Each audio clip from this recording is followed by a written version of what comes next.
Good day and welcome to today's episode of Women Matter, brought to you by the Nidare Foundation with support from Action Aid Nigeria. On this program, we discuss women issues with a focus on sexual and gender-based violence. My name is Obianuju, and on today's episode, we'll be discussing sexual violence, also known as rape.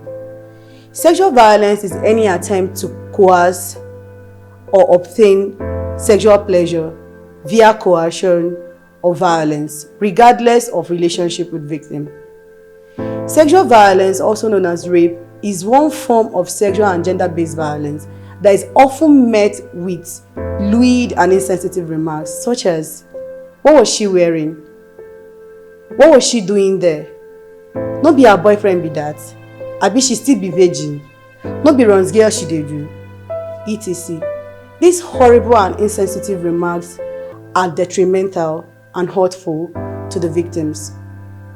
Over a lifetime, 1 in 3 women is going to experience sexual violence, regardless of their background, their status, their age, or their country. The sad part about sexual violence is that it is often perpetrated by people known to the victims. That is like family members, acquaintances, work colleagues, lovers, etc. In my case, it was my boyfriend, now my ex. And days later, when I confronted him with what he had done, he only said that, "But we've been having sex." And yes, we have. But on that day, I did not consent. I did not agree. I didn't want it, and I vehemently said no. But he did not see the problem in his action. That's one of the problems of sexual and gender-based violence, especially rape. Sometimes people say that consent is already given because the person have always had sexual relations with you, or maybe the person smiled at you. This is unfair. When it comes to sexual relations, consent must always be gotten before the act is done. It does not matter if you have always had sex with the person, even if you were a day before, an hour before, a month before, you will and you must demand for consent before sexual relations occur. Sexual violence prevents women from exercising their rights, from accessing opportunities, services, resources, and from participating in public and private life.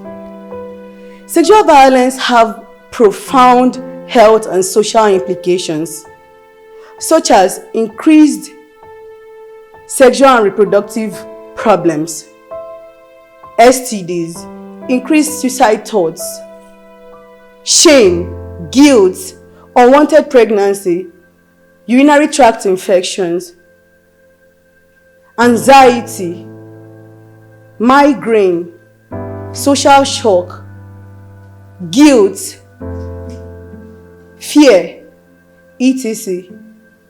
It is also very imperative to know that the only one guilty in cases of sexual violence is the perpetrator.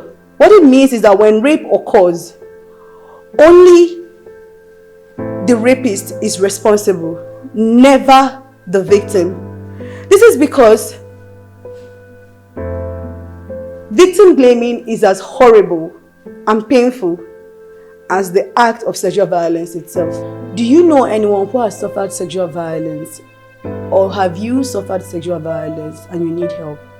Please call the number on the screen for help and support. We are always here for you.